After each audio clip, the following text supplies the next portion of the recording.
Have you ever noticed how some people possess an almost magnetic presence, influencing the environment around them not through demands or pleas, but through a powerful act of withdrawal? Without raising their voice, without resorting to emotional manipulation, they simply step back, and suddenly the entire atmosphere shifts. Energy crackles. People begin to question their actions, to seek their approval, to experience a deeper range of emotions.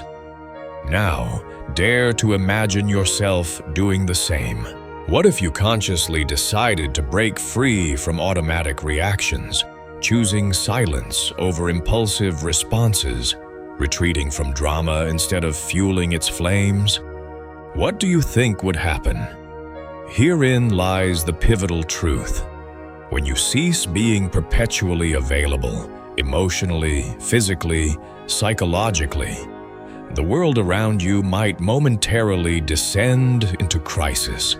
This is because some individuals have become accustomed to subtly controlling you through your reactions, through your predictability, through your readily accessible impulses.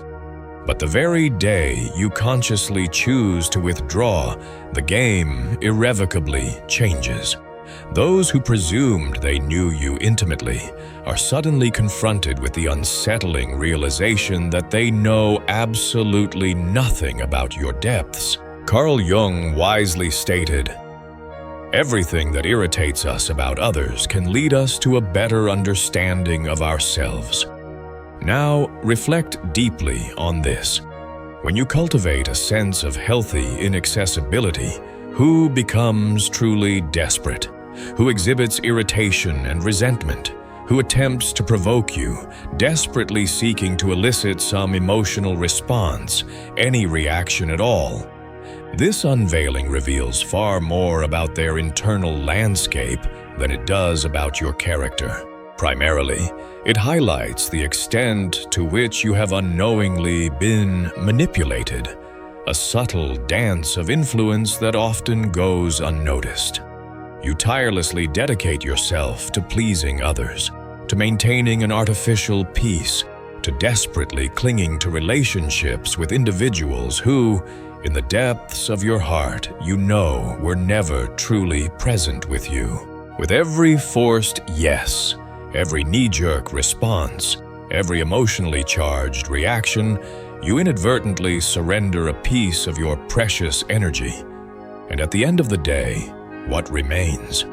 A profound sense of weariness, lingering frustration, an inexplicable emptiness that gnaws at your soul. But I will illuminate the underlying cause. You are excessively available to those who do not deserve even a fleeting moment of your invaluable silence. This message is not about turning your back on the world or cultivating coldness. It is about consciously choosing yourself, prioritizing your well-being above all else. It is about embarking on what Jung termed individuation, the profound and transformative process of becoming whole, authentic, and complete within yourself. This journey begins when you truly understand that silence can possess a power far exceeding 1,000 heated arguments, and that strategic withdrawal, when born from awareness and not mere escapism, is an act of profound personal power. So, I ask you now, looking directly into your eyes, piercing through the surface, for how much longer will you allow yourself to be controlled by the fleeting emotions of others? How long will you react like a puppet on strings, dancing to the tune of external whims and responding to every manipulative poke at your vulnerabilities? Perhaps it is time to sever those strings, to consciously withdraw, to cultivate a sense of mystery and intrigue. Because when you cease being readily available, everything in your world begins to shift. From a young age, you have been conditioned to believe that your inherent worth is inextricably linked to how readily you are available to others, how quickly you respond, how consistently you prioritize their needs above your own. But here is a profound truth, a revelation that perhaps no one has articulated to you with such unwavering clarity. This excessive availability is not a virtue to be celebrated.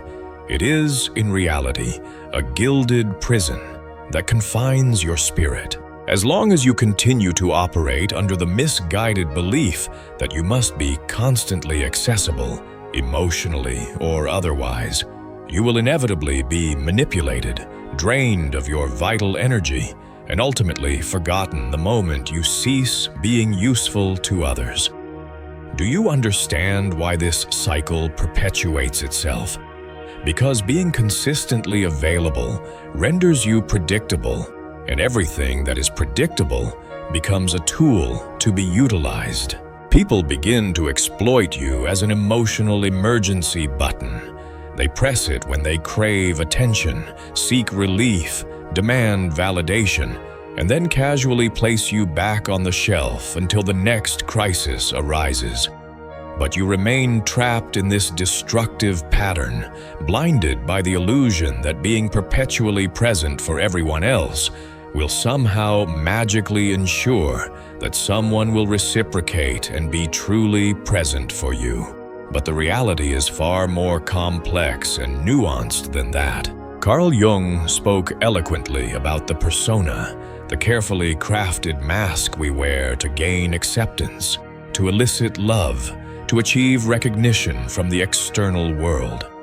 It is precisely this mask that compels you to remain overly available, sacrificing your own needs in the pursuit of external validation.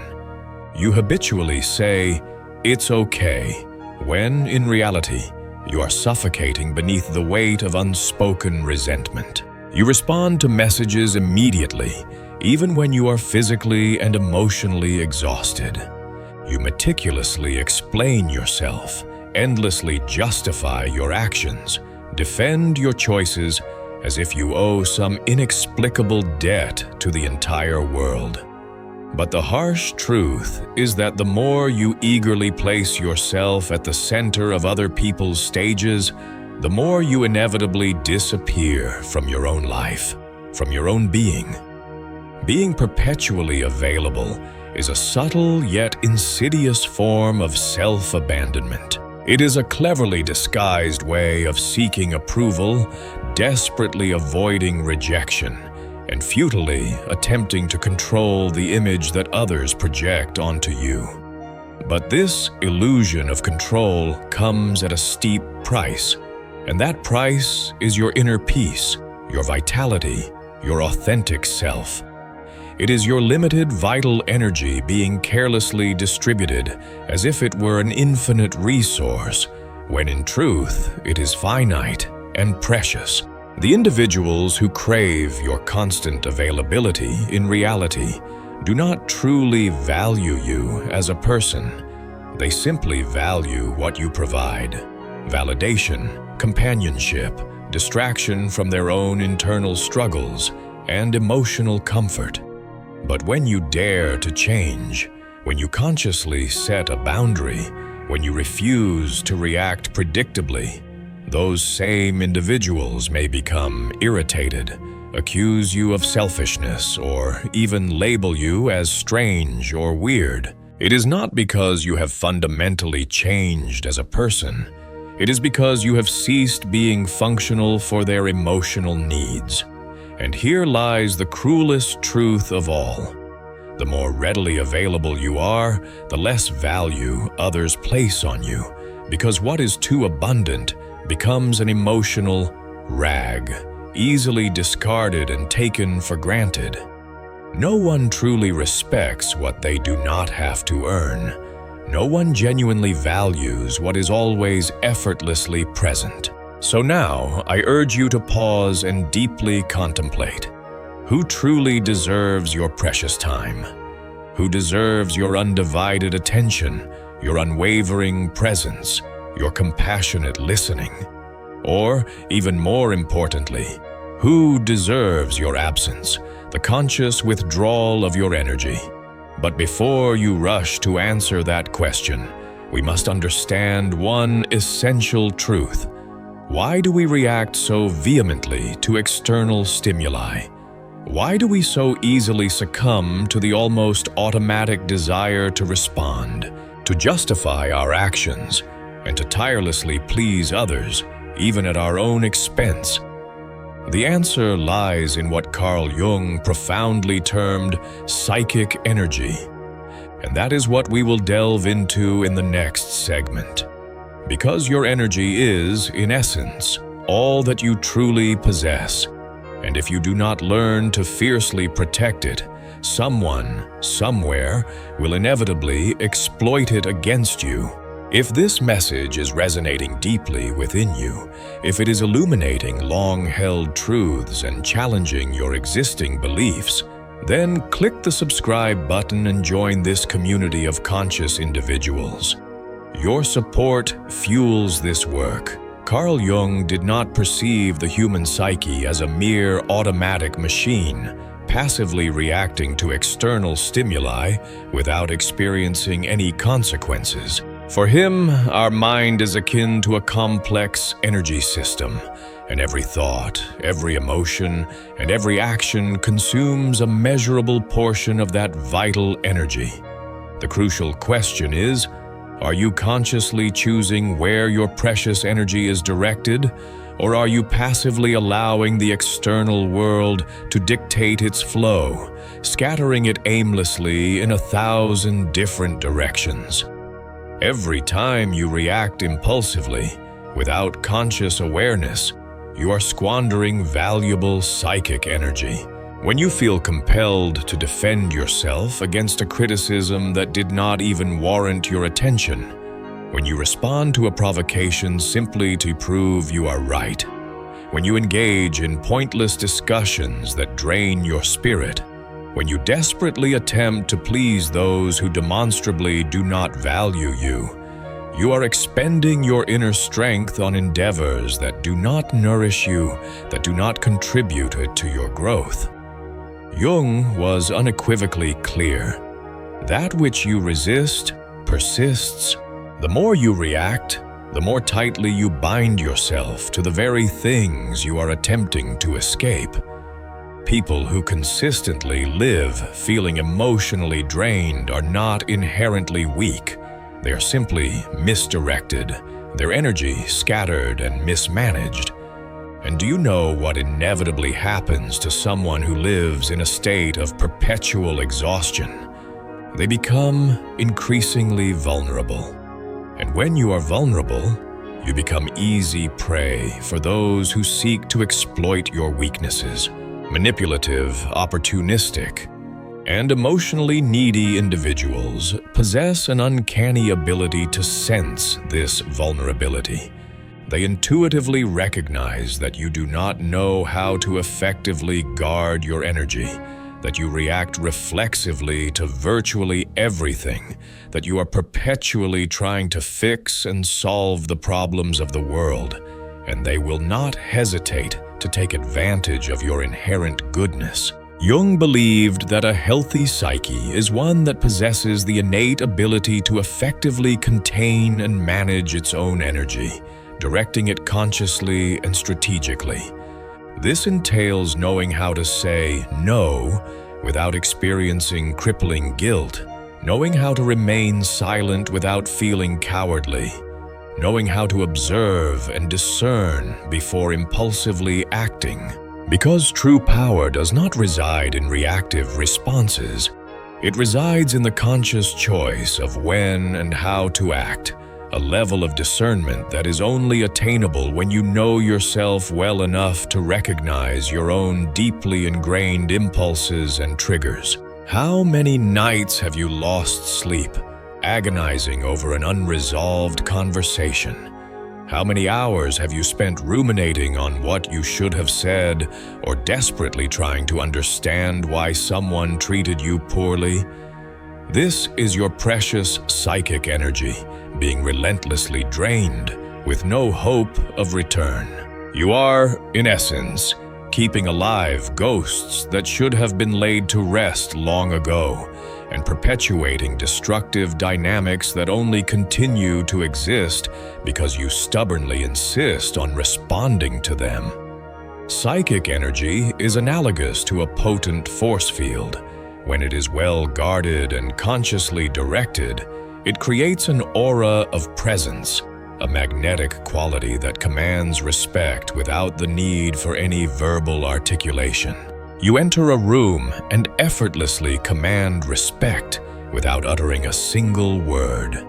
But when your psychic energy is poorly managed and scattered indiscriminately, you become invisible, reactive, fragile, and the world, unfortunately, has little mercy for those who readily give themselves away. Therefore, I implore you to begin observing your own unique triggers. What specific events, words, or situations make you react automatically? What consistently causes you to lose your center, disrupting your inner peace? These are precisely the points where your precious energy is escaping, and this is where you must dedicate your conscious efforts, not to becoming cold or indifferent, but to becoming discerning, to becoming sovereign over your own being. And here arrives one of Jung's greatest revelations. When you consciously conserve your energy, you inevitably disrupt the projections that others attempt to place upon you, and this deeply bothers many of them. Because now we are entering a darker and more complex territory, the insidious realm of silent manipulation. In the next part, we will explore how opportunistic individuals feed off your energy and why your conscious unavailability completely disarms these manipulative games, rendering them powerless. You may believe that you are in control of your own actions, that your reactions are conscious and deliberate choices, but the truth is far more nuanced and unsettling. The vast majority of your emotional responses are deeply programmed, ingrained patterns of behavior that have been subtly shaped over time, and those who understand this can manipulate you with relative ease. Opportunistic individuals do not need to raise their voices, issue overt threats, or force contrived situations. They simply need to subtly trigger the emotional buttons that you have unwittingly left exposed, and you will predictably react time and time again. Carl Jung termed this phenomenon projection, the psychological mechanism through which people unconsciously project onto others what they cannot consciously acknowledge within themselves. But there is another, often overlooked dimension to this phenomenon. While others project their unresolved issues onto you, you also become the unwitting receptacle for these projected images. The more emotionally available you are, the more readily you become a blank canvas upon which others can project their unacknowledged needs and desires. Do you recognize that friend who only reaches out when they are enveloped in crisis? That romantic partner who consistently relies on you to save the day. That individual who showers you with praise, but only as long as you remain useful to them. None of this is mere coincidence. It is not attributable to chance. These individuals are not genuinely relating to you, the authentic you. They are relating to the idea of you, to the specific role that you have unwittingly agreed to play in their lives. And why do you habitually agree to play this role, sacrificing your own needs in the process? Because you are driven by a deep-seated fear of disappointing others, a profound fear of not being loved, a primal fear of being abandoned and left alone. The most effective forms of manipulation do not manifest in overt shouting or coercive demands.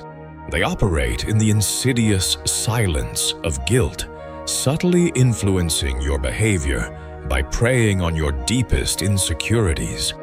When you feel an irrational sense of obligation toward the other person, when you believe you need to be consistently available to them, when you feel compelled to help them, to understand them, even when it actively destroys you from within. And here lies the central point that unlocks the entire dynamic. The manipulator does not need to overtly control you. They simply need you to perpetuate the same reactive patterns of behavior, ensuring that you continue to respond in the way they have come to expect. But when you summon the courage to cease reacting, when you begin to assert boundaries, when you respond with purposeful silence, when you withdraw instead of impulsively explaining yourself, the projections begin to crumble, losing their power over you. The carefully constructed mask that they have placed upon you begins to fall apart, leaving them unsettled and disoriented because they no longer know how to relate to the idea of you that they had created in their minds. And even worse, they are now forced to confront their own internal demons, a daunting task that many are simply unprepared to undertake. Your unavailability is perceived as a profound threat because it compels others to confront their own inner emptiness, their own unresolved pain. The silence you offer in response to their manipulation reveals the deafening internal noise that they have been desperately trying to avoid hearing, and that is when the attacks begin. The harsh criticism, the manipulative emotional drama, not because you are inherently wrong or flawed, but because you have simply ceased serving, as a convenient mirror reflecting back their own carefully constructed illusions. Jung stated, "We do not become enlightened by imagining figures of light, but by making the darkness conscious." When you consciously withdraw from the manipulative dynamic, when you cease feeding the cycle of reactivity, the other person's shadow begins to emerge. And this is often unbearable for those who have habitually used you as an escape from their own internal struggles. But what about you? Are you truly ready to confront the discomfort of being misunderstood, rejected, or even overtly attacked for the seemingly selfish act of protecting your own energy and asserting your own boundaries? Are you willing to endure the silence that inevitably follows the rupture of these unhealthy attachments? Because it is precisely within that silence that a new kind of profound personal power is born, and that is what we will explore next. In the next segment, you will understand why conscious silence can be the most devastating weapon in the arsenal of the human psyche, and how it can completely transform the dynamic between you and the world. The modern world is characterized by relentless noise, a constant barrage of external stimuli that relentlessly competes for our attention. Everyone seems to desperately crave being heard, to respond quickly and impulsively, to win pointless debates and fervently prove their point, even if it costs them their inner peace and drains their vital energy. But there exists a profound power that few truly understand, and even fewer master, the conscious power of strategic silence. Not the silence born of passivity or cowardice, but a conscious, strategic, brutally lucid silence. A silence that is not merely an absence of sound, but an amplified presence, a reservoir of untapped power. Jung perceived silence not as an empty void, but as a fertile ground for profound inner transformation. When you consciously cease reacting to external stimuli, you begin to cultivate the capacity to observe, to discern patterns that previously went unnoticed, recurring emotional patterns, subtle manipulation games, deeply ingrained cycles of self-sabotage. Silence allows for the cultivation of lucidity, and lucidity is profoundly dangerous for those who thrive on controlling others through manipulation and emotional reactivity. Have you ever noticed how some people seem to panic when you do not respond to their provocations, when you refrain from impulsively explaining yourself, when you simply disappear from the drama, consciously withdrawing your energy? It is not because they genuinely miss you, the authentic you. It is because your conscious silence takes away their ability to control the narrative, to dictate the terms of the interaction. While you are actively speaking and engaging, you are still participating in their manipulative game. But when you embrace conscious silence, you fundamentally change the rules, and that destabilizes anyone who thrives on your reactivity. True silence is not merely the absence of voice, it is the conscious mastery over one's own energy, the deliberate refusal to be dragged down into the turbulent waters of someone else's unmanaged emotions. It is the conscious choice to disengage from battles that are not worth your precious energy, to conserve your vital force for endeavors that nourish your soul and contribute to your growth. Jung believed that individuation, the profound process of becoming who you truly are, necessitates this distancing from external influences, because only in the profound quietude of conscious silence can you truly listen to yourself, unburdened by the interference of the world's incessant demands. But make no mistake, conscious silence has a price. It will inevitably distance you from people who only valued you for the role you played in their lives, for the ways in which you fulfilled their needs. It will render you incomprehensible to those who only saw you through the distorted lens of their own projections, their own unmet needs and unresolved traumas. It will lead some to perceive you as cold, distant, or even arrogant. But all of these are merely defensive reactions from those who never truly wanted to engage with your depth, only with your perceived utility. And here lies the hard truth. The more you mature, the more discerning you become with your words, because you understand that each sentence is an energetic investment, and not everyone deserves access to your truth, your vulnerability, your wisdom. Sometimes silence is not an act of retreat, it is an act of sovereignty, a conscious declaration of independence.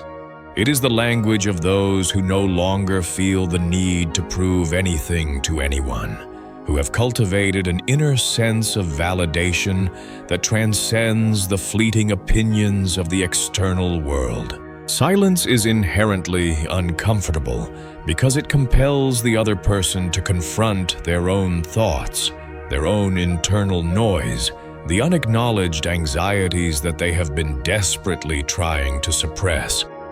This discomfort reveals far more about them than any heated argument or defensive explanation could ever reveal. You do not need to painstakingly explain your conscious absence.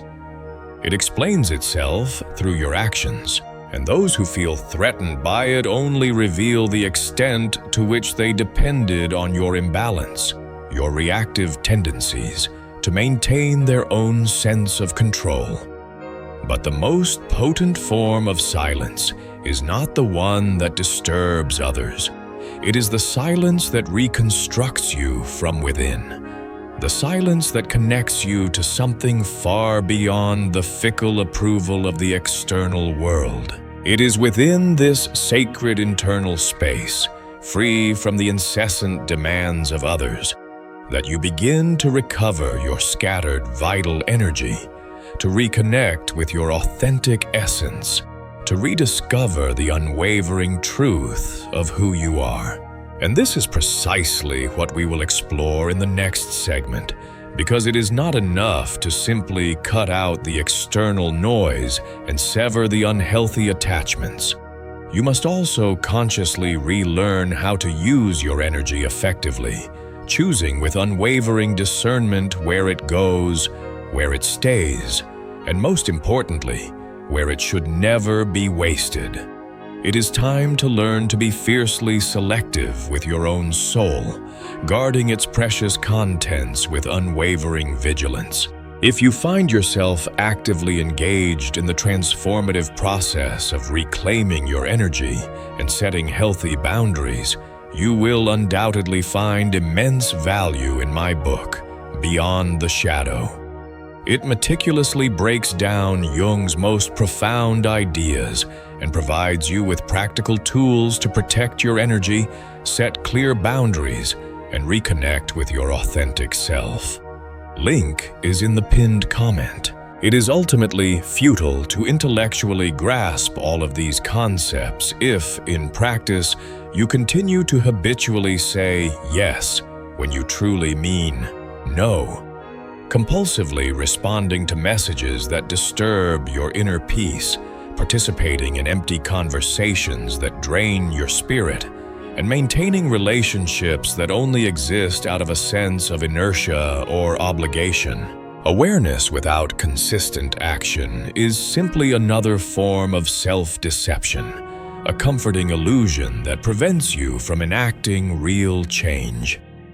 True transformation begins when you firmly resolve to become consciously selective in how you allocate your precious time, energy, and attention, and this requires unwavering emotional discipline. Conscious unavailability is not about cultivating coldness, arrogance, or indifference. It is about consciously choosing to no longer be readily accessible to anyone, at any time, for any reason. It is about seizing control of your own energy, your own time, your own peace of mind, reclaiming what is rightfully yours. And this begins with small, consistent actions, consciously delaying your responses, taking a deep breath before reacting, intentionally disengaging from a discussion before being dragged into a chaotic spiral, turning off your phone without experiencing crippling guilt, saying "Yees, not today," saying "I'm not interested," saying "I will not get involved." But here is the most crucial element of all. You do not need to justify your absence. You do not need to painstakingly explain your silence. You owe nothing to anyone but yourself, and that is a profound truth that must be internalized and embodied. And this, for many people, is an unforgivable act of rebellion, because when you steadfastly refuse to explain yourself, you effectively remove the other person's power to keep you confined within an emotional narrative where you are always the helpful, understanding, accessible one, constantly sacrificing your own needs for their benefit. Carl Jung understood that every profound process of individuation inevitably entails a period of isolation, but not a depressive or debilitating isolation. A sacred isolation, a consciously chosen time of inner retreat where you relearn to listen to your own authentic voice without the interference of the external world, where you consciously rebuild your identity, not based on the fleeting gaze of others, but from the unshakable foundation of your own inner center. Would you like to know a reliable barometer for gauging your progress on this transformative journey? Simply observe who begins to distance themselves from you when you become more reserved, more self-possessed, more protective of your energy. Observe who attempts to provoke you when you consciously cease reacting to their manipulations. Observe who accuses you of having changed when you finally begin to assert your boundaries and protect yourself from their toxic influence. These are not signs that you are on the wrong path. They are irrefutable proof that you have begun to liberate yourself from the constraints of external expectations and manipulative dynamics. Being consciously unavailable can be uncomfortable at first. you will likely experience feelings of guilt, a lingering sense that you are being selfish. You will undoubtedly hear criticisms that you are being too harsh, too aloof. But this is a natural part of the deconstruction process, the necessary dismantling of old patterns that no longer serve you. You have spent the vast majority of your life being conditioned to prioritize the needs of others above your own, to place yourself second in the hierarchy of importance. It is only natural that change will cause discomfort, not only in you, but also in everyone who has previously benefited from your old, more accommodating version. Conscious unavailability is the very foundation of self-determination, the bedrock upon which you build a life of authenticity and purpose. When you consciously say no to the incessant demands of the world, you are simultaneously saying yes to yourself, affirming your own inherent worth and prioritizing your own well-being. When you consciously withdraw from a toxic environment, you're reaffirming that your inner peace is worth far more than any false connection or superficial validation. And when you cease explaining yourself, you begin to be respected, even if only by a select few. But not everyone is prepared for this type of authentic presence, because your conscious emotional absence will inevitably expose wounds within them that they do not want to face, unresolved pain that they have been desperately trying to suppress. It will reveal the extent to which they have depended on your emotional chaos to maintain their own illusion of control, to feel validated in their own distorted worldview. And it is at this pivotal moment that the rupture occurs. And with the rupture comes the pain, the loneliness, the estrangement, the overwhelming feeling that you are losing something valuable, when, in reality, you are simply freeing yourself from the shackles of unhealthy attachment. But what happens after that? What comes after the conscious distancing from toxic relationships? What profound transformation is born from the stillness of silence?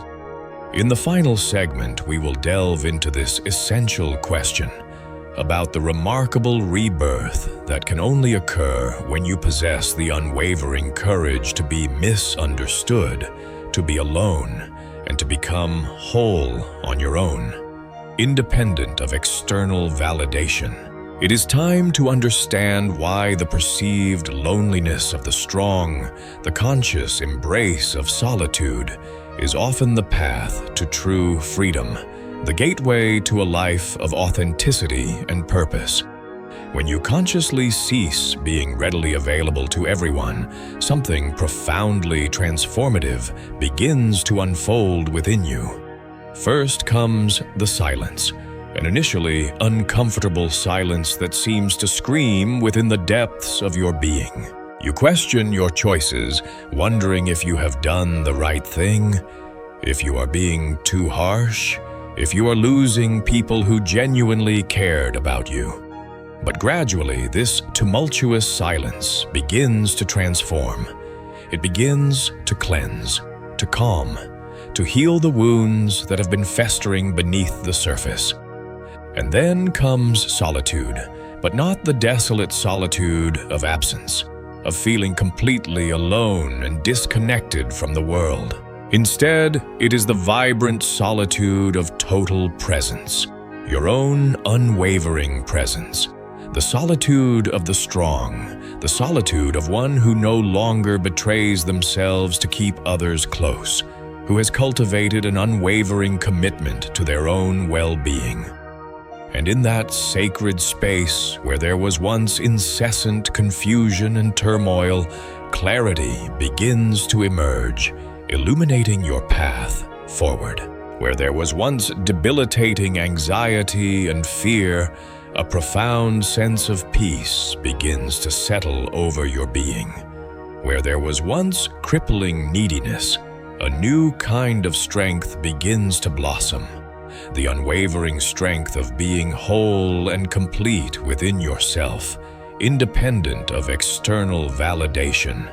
Carl Jung believed that the profound process of individuation, becoming who you are truly meant to be, requires you to consciously distance yourself from the collective, to disentangle yourself from the limiting constraints of the persona, to walk alone for a period of time, embracing solitude as a sacred and transformative experience. And that is precisely what you are doing when you consciously decide to become unavailable to the demands of others. You are not fleeing the world in despair. You are consciously returning to yourself, reclaiming your power and redefining your purpose. It is at this pivotal point that you cease being a reactor, passively responding to the whims of external circumstances, and consciously transform into a creator, actively shaping your reality from the depths of your being. The people who express discomfort with your newfound absence, who criticize your conscious withdrawal, reveal through their reactions that they never truly wanted you, the authentic you. They merely wanted the role you played in their lives, the ways in which you consistently fulfilled their unmet needs. And now that you no longer fit neatly into their carefully constructed expectations, they do not know what to do with you. And that is profoundly liberating. You may lose some people along the way, but you will ultimately find yourself, your true self, the person you were always meant to be. You will consciously distance yourself from toxic places and draining situations, but you will simultaneously reconnect with your authentic essence, rediscovering the unwavering truth of who you are. You may become misunderstood and even criticized by some, but ultimately, you will begin to be genuinely respected by those who truly matter, those who recognize and appreciate your authentic worth. And do not be deceived. This is a rebirth, a profound new beginning, the start of a life where you are no longer available for emotional scraps, for manipulative mind games, for empty voids disguised as affection. Now, you only consciously accept what resonates with your inner peace, with your unwavering truth, with your sense of wholeness and integrity. And if you have made it this far, if you have resonated with these words and absorbed their message, it is because a part of you is already ready for this transformative journey. A part of you has already intuitively understood that being superficially loved by others means absolutely nothing if, in order to attain that fleeting affection, you have to continuously abandon yourself, sacrificing your own needs and betraying your own truth. And that true self-love begins when you consciously choose yourself, even if it requires you to be alone for a while, embracing solitude as a sacred and transformative experience. Now tell me, in the comments below, are you truly ready to be misunderstood, rejected, or even disliked in the name of your unwavering inner freedom? Are you willing to pay the price of being authentically you, even if it means challenging the expectations of others and disrupting the status quo? If this message has deeply touched you, if it has resonated with your soul and illuminated your path forward, write in the comments, "I choose my peace." Let us see how many among us are truly ready to embark on this transformative journey, to claim our power and live lives of authenticity and purpose. And do not forget to keep watching the next video. It is important, far more than you can currently imagine. I will see you there. So, to wrap things up, remember this. Your worth isn't measured by how readily available you are to others, but by the love and respect you offer yourself. It's about consciously choosing to protect your energy, setting healthy boundaries, and prioritizing your well-being above all else. By embracing a strategic silence and selective availability, you're not just shielding yourself from manipulation. You're cultivating a deeper understanding of who you are and creating space for genuine connection and growth, supercharging your cognitive clarity. It's a journey toward conscious living and self-optimization, where you fiercely guard your mind's processes. What are your thoughts on all of this? We'd love to hear your experiences, questions, or any insights you have about setting boundaries and reclaiming your power. Leave a comment below and let's get the conversation going. If this /neuroscience content resonated with you and you're eager to explore more mental health tools to boost your emotional intelligence and foster a productivity mindset. Make sure to subscribe so you don't miss future videos. We are on this journey together.